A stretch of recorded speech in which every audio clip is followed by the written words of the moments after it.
চাওয়ার সময় তো তোমার কাছে সব চাইলাম আল্লাহ, কিন্তু যেগুলো না চাইতেই পাইলাম তার জন্য হয়তো আলহামদুলিল্লাহ বলতে ভুলতেই বসেছি। না চাইতেই তুমি আমাকে যে জিনিসগুলো দিয়েছ সেগুলোর গুরুত্ব হয়তো ভুলেই গিয়েছি। কি বিশ্বাস হয় না? তোমার চোখের দৃষ্টি, তোমার হাঁটার ক্ষমতা, তোমার কথা বলার ক্ষমতা, পানি, অক্সিজেন। মনে পড়ে কখনো কি দুহাত তুলে রবের কাছে এগুলো চেয়েছো? কখনোই না।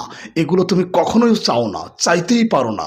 তারপরেও তুমি শুকরিয়া আদায় করো না, কারণ এগুলি হচ্ছে তোমার কাছে সবচেয়ে দামি সম্পদ, যেগুলো না হলে এই পৃথিবীর বাকি সব কিছু তোমার কাছে বৃথা ছিল।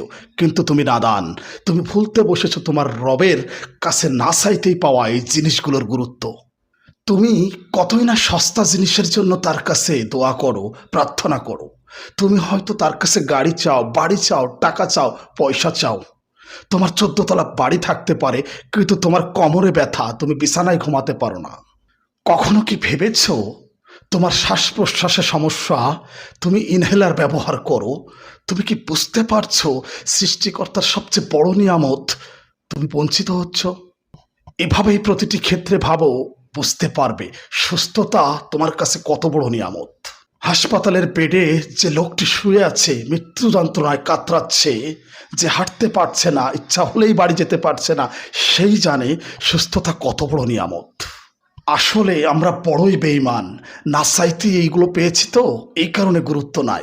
সৃষ্টিকর্তা তোমাকে ভালোবেসে এগুলো দিয়েছে, এই কারণেই তুমি তাকে ডাকছো না, মূল্যায়ন করছো না, বলছো না আলহামদুলিল্লাহ। তুমি বড় বেঈমান।